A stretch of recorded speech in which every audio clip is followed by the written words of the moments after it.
Robot Legs, Donald Ross, and Big Brother Jadaquist.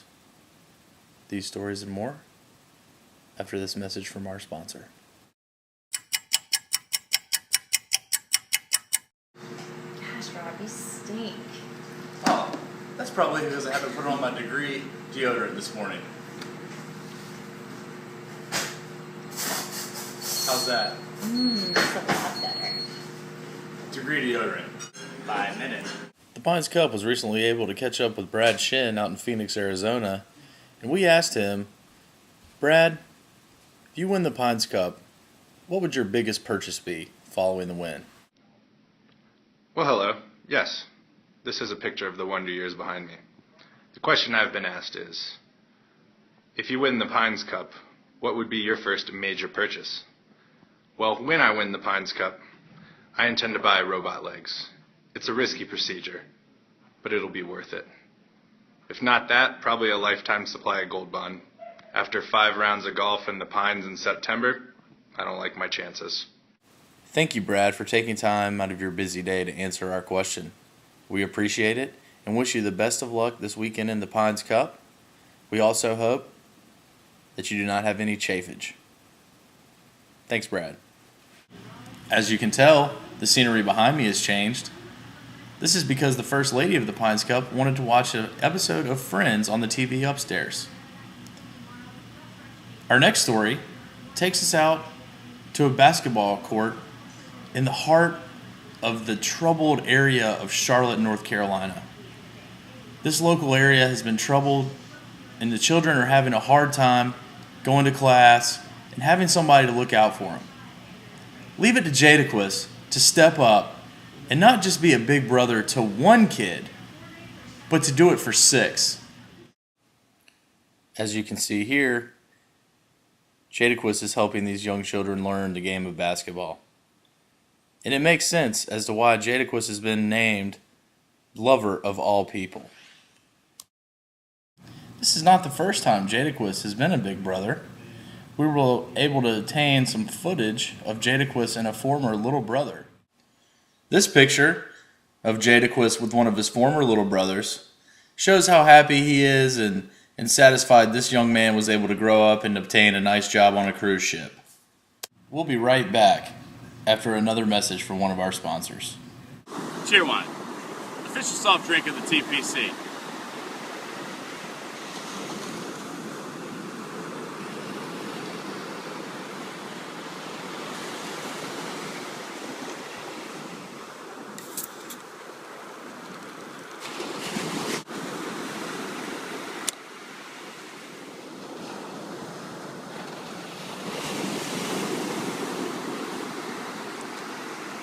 Making shotgunning fun for people of all ages since 1917. Next on the docket for today's shows takes us over to Pinehurst, North Carolina, at the Pinehurst Resort and Country Club, where Leighton Schwob caught up with Donald Ross for a short interview. Leighton Schwob here, 2012 Pines Cup champion. Here to interview today Mr. Donald Ross. So Donald, how are you today? It's a beautiful day in Pinehurst, Leighton. I had a couple questions for you. First, how are the courses looking for the TPC this year, Donald? Well, for the 2 out of the 400 and something that I designed that you guys are playing, they're looking quite striking, I must say. Donald, I wanted to see if there were any golf course designs in your foreseeable future. Well, I've been thinking, NASCAR races on an inverted turtleback. Could you imagine those cars running around on a green that size? Better yet, could you imagine putting on something like that? Donald, another question for you. Have you played golf lately? If so, how are you able to still swing the club at the ripe old age of 140? I mean, golf gets pretty boring when you hit the ball down the middle every time, but you sure can't trust the fart at 140. Donald, I wanted to ask you how you felt about your statue being next to the great Payne Stewart's. I mean, have you seen that guy's knickers? I'm honored, Leighton. I still got it, Donald. We both do. Okay, last question here, Donald. Who you got? Team Donald or Team Ross? I pegged you to be a little sharper than that, Layton. Don't you know anytime anyone plays one of my courses, Donald Ross always wins. Thank you, Layton, for that wonderful interview. And Donald, thanks for those intriguing answers. A quick reminder that Turtleback Greens is the official iPhone cover case for the Pines Cup. These are available at www.turtlebackgreens.com. We'll be right back for our final stories after this final message from one of our sponsors. Man, Rob, your skin's looking awful dry today. It sure is, Will. And the reason is because I haven't been using my Vaseline moisturizer. Vaseline, official moisturizer and lubricant of the TPC. Let's head out to the course for the Jadaquist T-Wedge Academy. Hi, and welcome to Jadaquist's Texas Wedge Academy. Here's a tip for all you guys looking to get a little bit better with your putter from distance. Address the ball. Get a nice few practice swings in. You need quite a big backswing for this. Take your time and slam it. Jadaquist, I couldn't help but notice you took a couple divots there with your practice swings. Is that imperative to a great T-Wedge game? Whatever it takes, Rob. Does the grip change for a T-Wedge putt versus a regular putt on the green? That's a great question, Rob. One I get asked quite a bit at the Jadaquist T-Wedge Academy. The grip is very similar to a normal putt, only since you're trying to add a little bit more distance on that putt, you're going to want to grip it a little bit tighter. And then after that, you just grip and rip. That's a fantastic tip, Jadaquist. You know, we see professionals use a lot of different type of clubs for these different shots from off the green. Have you ever thought about using a club different than a T-wedge for these type of shots? That's another great question, Rob. I get asked that quite a bit as well. Would another professional play a different shot other than the Texas wedge here? Maybe. Should they? No. 99 times out of 100, you're taking the Texas wedge, and you're going to like the results you end up with. Otherwise, you just probably haven't practiced enough with your Texas wedge. I don't know what else to tell you. So, Jadaquist, what would you say, in a normal round of golf, about how many T-wedges would you say that you hit? Well, Rob, on a bad day, I'd say 10 to 12. A good day, maybe 5 to 6. But if I'm rolling that Texas wedge pretty well, it's going to turn that bad day into a good one real quick. Jadaquist, we can't thank you enough for taking us to school at your T-Wedge Academy this evening. We appreciate all the tips and look forward to seeing a lot of T-wedges hit close in the Pines Cup next weekend. Well, Rob, I appreciate the opportunity to come on and tell some of your viewers about the finer points of Texas wedge putting. So, until I'm out of battery and may never see you again, this is 2012 Pines Cup champion Jadaquist signing off.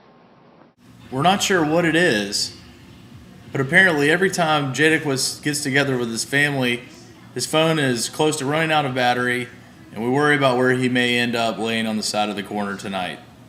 Jadaquist, please take care of yourself.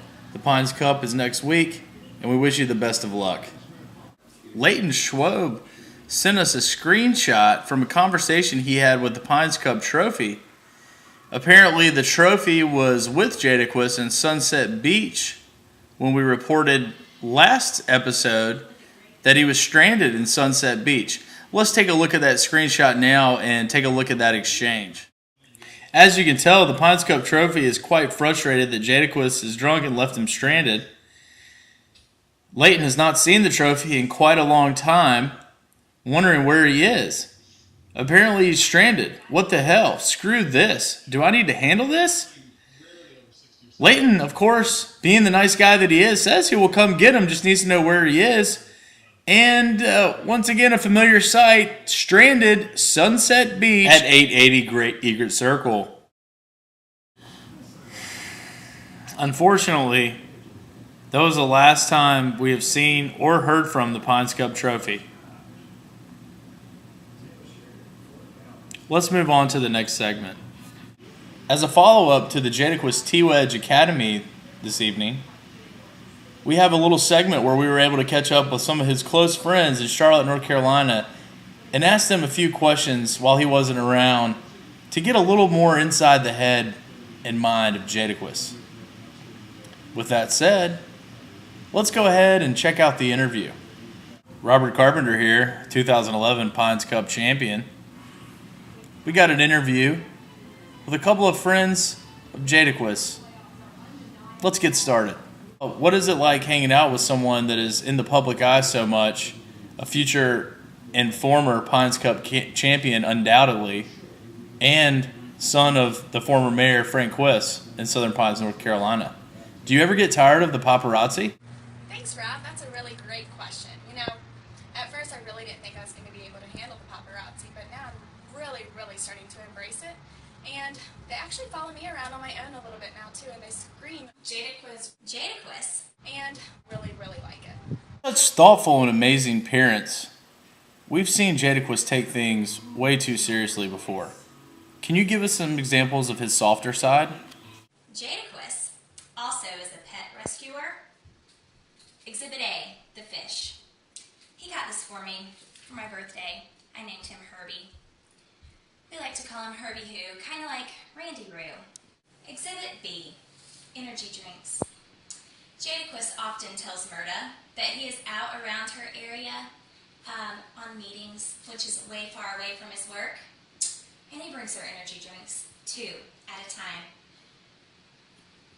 Jadaquis.